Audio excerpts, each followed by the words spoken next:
पालकमंत्रीपदी जी आहे सूचना झालेली आहे, काय सांगता? नाही, आता तो अधिकार मुख्यमंत्र्यांचा आहे. त्यामुळे मुख्यमंत्र्यांनी जे जाहीर केलं ते आपल्याला मान्य करावंच लागेल. परंतु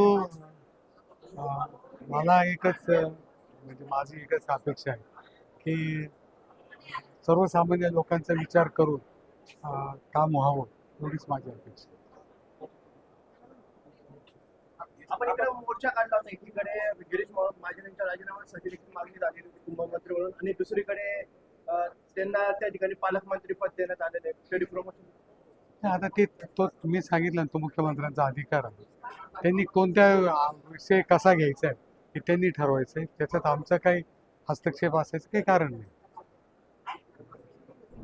गिरीश महाजन शिवसेनेचे वरिष्ठ पदाधिकारी असताना देखील बऱ्याच वर्षांची इच्छा होती आणि ते थांबले.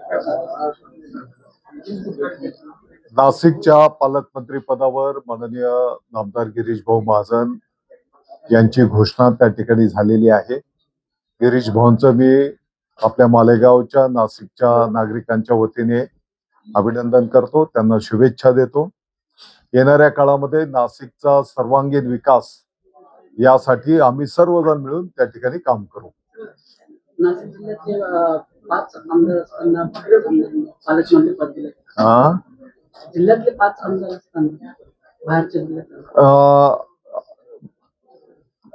जिल्ह्याचा बाहेरचा असा या विषयामध्ये विषय नसतो. शेवटी पालकमंत्री पदावर जरी गिरीश भाऊ असले तरी आम्हाला सर्वांना मिळून, सर्व लोकप्रतिनिधी आपल्याला सगळ्यांना मिळून त्या ठिकाणी जिल्ह्याच्या विकासासाठी आपण सर्वजण मिळून काम करू.